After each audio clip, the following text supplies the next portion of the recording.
রাসূলের প্রিয় সাহাবীকে কেন মৃত্যুদণ্ড দিয়েছিলেন হযরত ওমর রাদিয়াল্লাহু তাআলা আনহু?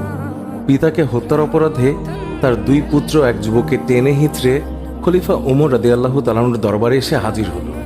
তারা বলল, এই ব্যক্তি আমাদের পিতাকে হত্যা করেছে, আমরা এর সঠিক বিচার চাই।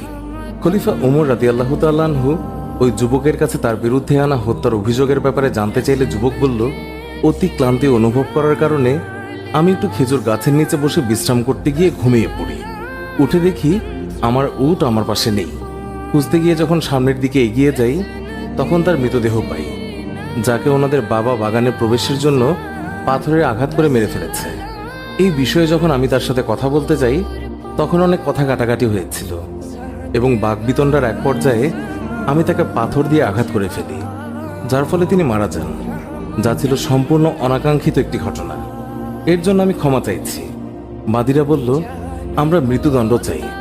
হযরত ওমর রাদিয়াল্লাহু তাআলা আনহু বললেন, উটের বদলে তো তুমি একটা উট নিলেই তো হতো, কিন্তু তুমি বৃদ্ধকে হত্যা করেছ, হত্যার বদলে হত্যা। এখন তোমাকে মৃত্যুদণ্ড দেয়া হবে। তোমার কোনো শেষ ইচ্ছে থাকলে বলতে পারো। লোকটি বলল, আমার কাছে কিছু ঋণ এবং আমানত আছে। আমাকে যদি কিছুদিন সময় দিতেন তাহলে আমি বাড়ি গিয়ে সেই ঋণ এবং আমানত পরিশোধ করে আসতাম। খলিফা ওমর রাদিয়াল্লাহু তাআলা আনহু বললেন, তোমাকে তো একা ছাড়তে পারি না।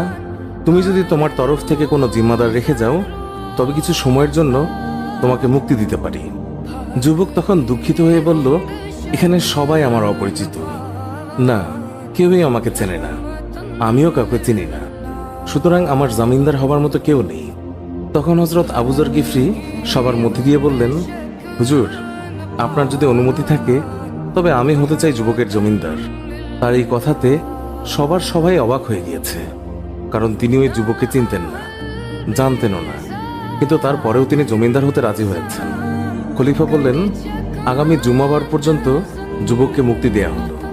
জুম্মার আগে যুবক যদি মদিনায় না আসে তার পরিবর্তে আবু যরকে মৃত্যুদণ্ড দেয়া হবে। জামিন পেয়ে নওজোয়ান ছুটে চলল মাইলের পর মাইল দূরে তার বাড়ির দিকে, আর আবু যর গেলেন তার বাড়ির দিকে। এদিকে দেখতে দেখতে জুম্মাবার চলে এসেছে।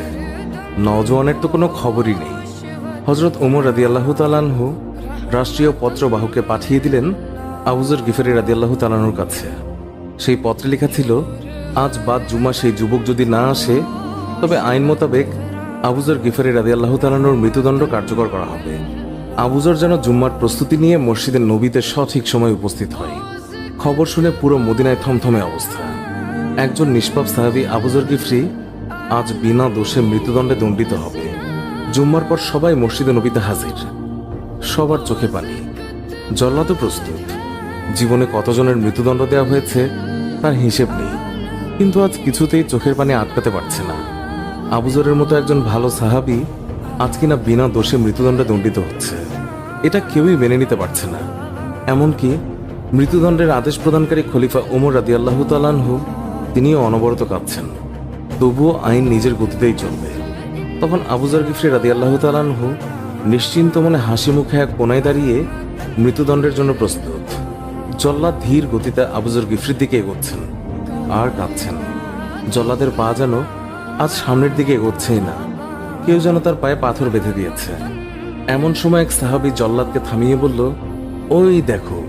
ওই দেখো মরুভূমিতে ধুলোর ঝড় উড়িয়ে কে যেন আসছে, একটু থামো, হতে পারে ওটা যুবকের ঘোড়ার ধুলি, একটু দেখে নাও, তারপর না হয় আবু যরের মৃত্যুদণ্ড কার্যকর করো।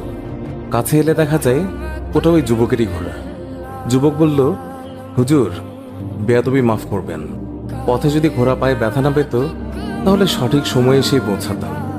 বাড়িতে আমি একটুও দেরি করিনি। গচ্ছিত আমানত এবং ঋণ পরিশোধ করে বাবা মা এবং নববধূর কাছে সব খুলে বলে মৃত্যুর প্রস্তুতি নিয়ে তাদের কাছ থেকে চির বিদায় জানিয়ে মদিনার উদ্দেশ্যে রওনা হই। এখন আবু যর ভাইকে মুক্ত করে দিন আর আমাকে মৃত্যুদণ্ড দিয়ে পাপ মুক্ত করুন। রোজ হাসরের ময়দানে নিজেকে খুনি হিসাবে আল্লাহর সামনে পেশ করতে চাই না। চারিদিকে থমথমে অবস্থা, কি হতে চলেছে? যুবকের ফিরে আসাটা যেন হতবাক করে দিয়েছে সবাইকে। খলিফা ওমর রাদিয়াল্লাহু তাআলা আনহু যুবককে বললেন, তুমি জানো তোমাকে মৃত্যুদণ্ড দেয়া হবে, তারপরেও কেন ফিরে এলে? উত্তরে সেই যুবক বলল, আমি ফিরে এসেছি যাতে কেউই বলতে না পারে যে এক মুসলিম আরেক মুসলিমকে সাহায্য করতে এসে নিজেই বিপদে পড়েছে।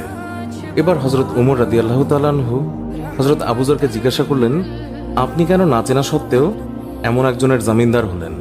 উত্তরে আবু যর গিফরি বললেন, পরবর্তীতে কেউ যেন বলতে না পারে এক মুসলমান বিপদে পড়েছিল, কিন্তু অন্য মুসলমান তাকে সাহায্য করতে আসেনি।